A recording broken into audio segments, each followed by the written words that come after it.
Alors que les flammes continuent de ravager le troisième plus grand État des États-Unis, la Californie, le nombre de victimes et de dégâts matériels ne cesse d'augmenter, affectant profondément l'industrie qui a fait la renommée de cet État, Hollywood. Ce secteur emblématique, symbole de divertissement mondial, est aujourd'hui paralysé par cette catastrophe sans précédent. Dans cette vidéo de la chaîne Voyage en Islam, nous allons aborder un sujet rarement évoqué. Un événement troublant qui s'est produit à Hollywood seulement quelques heures avant le déclenchement de ces incendies dévastateurs.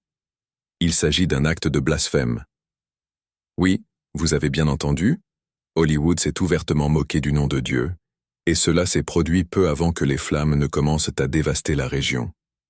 Ce que vous allez découvrir dans cette vidéo pourrait bien changer votre perception des événements. En fait, un jour avant le début de l'incendie, Hollywood a franchi les limites.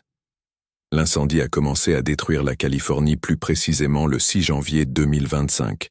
Il y avait à Hollywood un événement appelé The 2025 Golden Globes Awards, qui célébrait le meilleur du cinéma et de la télévision. Alors que les stars et les artistes d'Hollywood étaient en train d'être honorés pour leurs meilleurs films, la comédienne Nikki Glaser, qui animait la cérémonie de remise de prix, a prononcé un discours dans lequel elle a inclus le nom de Dieu de la manière la plus dégradante, se moquant de lui et affichant le nom de Dieu, recevant une note 0 de la part d'Hollywood. Tout le monde dans la salle a éclaté de rire tout en applaudissant alors qu'elle continuait à plaisanter sur le nom de Dieu pendant plusieurs minutes. Il est temps de regarder qui a eu la meilleure note. Regardons les chiffres. Les acteurs et l'équipe sont avec 11 mentions, les musiciens tiennent le coup avec 3 mentions. Dieu, le créateur de l'univers, 0 mention. Mais cela n'a rien de surprenant dans cette ville où Dieu n'existe pas. La question est la suivante. Quel était l'objectif profond de ce discours? Certes, l'événement était conçu pour divertir et célébrer les réussites artistiques, mais pourquoi ressentir le besoin d'impliquer le nom de Dieu de manière moqueuse dans un contexte aussi mondain? Quelle était l'intention derrière cette provocation gratuite? Dieu, en tant qu'entité spirituelle et créateur de l'univers, n'a aucun lien avec les cérémonies de récompense du cinéma, de la musique ou de la télé-réalité. Pourquoi alors l'inclure dans une liste fictive de participants, pour ensuite lui attribuer la note 0? Ce geste semblait clairement destiné à transmettre un message. Aux yeux de certaines célébrités hollywoodiennes, Dieu n'a pas sa place dans leur monde. Ce mépris symbolique, en reléguant Dieu au bas de la liste avec un 0, semblait indiquer qu'à leurs yeux, il n'a aucune influence ou importance. Ce manque de respect soulève des questions sur les valeurs véhiculées par cette industrie et sur la responsabilité de ces figures publiques dans la transmission de messages respectueux envers les croyances spirituelles. Moins de 48 heures après ce discours blasphématoire, les incendies ont atteint la Californie, forçant des milliers de personnes à fuir après que plus de 12 000 résidences et entreprises ont été détruites, causant des dégâts estimés à 300 milliards de dollars américains. Selon un bilan encore très provisoire, au moins 24 personnes sont mortes et plusieurs autres sont jusqu'à présent portées disparues, sans compter des centaines de blessés. Les flammes ont ravagé Pacific Palisades, l'un des quartiers les plus riches des États-Unis, laissant les pompiers débordés alors qu'ils combattaient l'incendie depuis le sol et les airs. Au moment où le feu anéantissait des maisons dont la valeur pouvait atteindre plusieurs millions de dollars, près de 30% des travailleurs du cinéma et de la télévision du pays vivaient dans ce quartier chic de la Californie. Cela comprend les scénaristes, les monteurs, les opérateurs de caméra, les maquilleurs, les traiteurs et bien d'autres.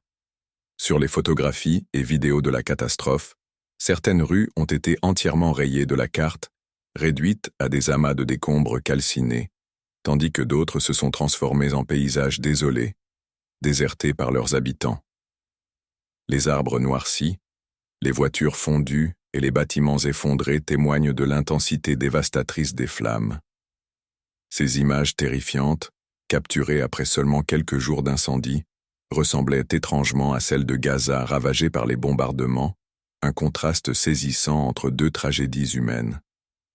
Bien que la Californie ait toujours été confrontée à des incendies saisonniers, jamais ces catastrophes n'avaient atteint une telle ampleur ni causé des dégâts aussi irréversibles.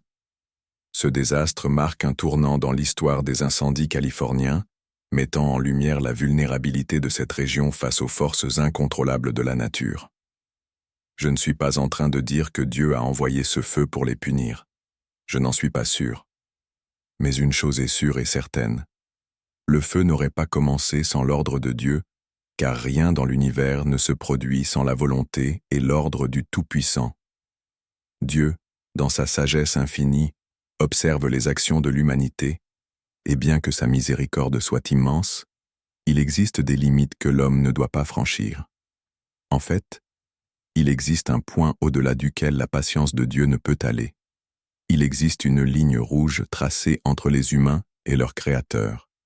Et chaque fois que les humains osent franchir cette ligne, les conséquences se produisent immédiatement ou plus tard, selon la volonté divine. Ces conséquences peuvent se manifester sous diverses formes, qu'il s'agisse de catastrophes naturelles ou de bouleversements sociaux.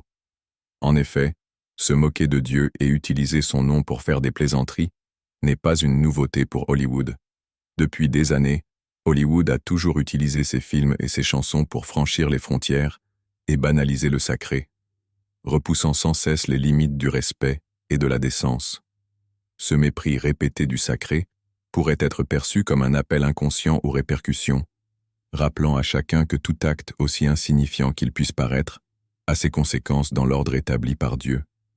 Dans une ville qui prospère sur l'illusion de l'invincibilité, il est facile pour ceux qui marchent sous les projecteurs d'oublier qu'il existe une puissance supérieure qui gouverne l'univers. Une puissance plus grande que la célébrité, la fortune et le succès. Oui, la liberté d'expression existe, mais cela doit rester entre nous, humains. Notre soi-disant liberté d'expression ne doit pas aller jusqu'à plaisanter avec le nom de notre Créateur tout-puissant. Moins de 48 heures après le blasphème qui a eu lieu lors des Golden Globes, Hollywood était en feu. Il est important de noter que, selon les Écritures saintes, lorsque le châtiment de Dieu arrive, il emporte les transgresseurs ainsi que les innocents qui se trouvent aux alentours. Ces derniers recevront la récompense de Dieu s'ils faisaient de bonnes œuvres.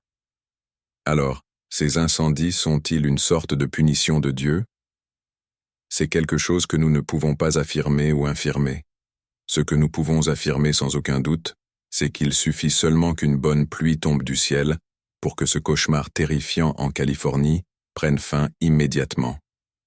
Et personne n'a le pouvoir de faire descendre la pluie si ce n'est Dieu Tout-Puissant, celui dont Hollywood se moque si plaisamment. Ce genre de calamité vient rappeler à l'humanité que c'est Dieu qui est aux commandes, que rien n'échappe à sa volonté suprême. Ces événements tragiques doivent pousser chacun de nous à une profonde réflexion sur nos actions et nos responsabilités envers le monde qui nous entoure. Surtout, c'est une mise en garde solennelle adressée à ceux qui détournent le regard face aux injustices flagrantes et à la transgression des lois divines, au lieu de s'y opposer avec courage et détermination.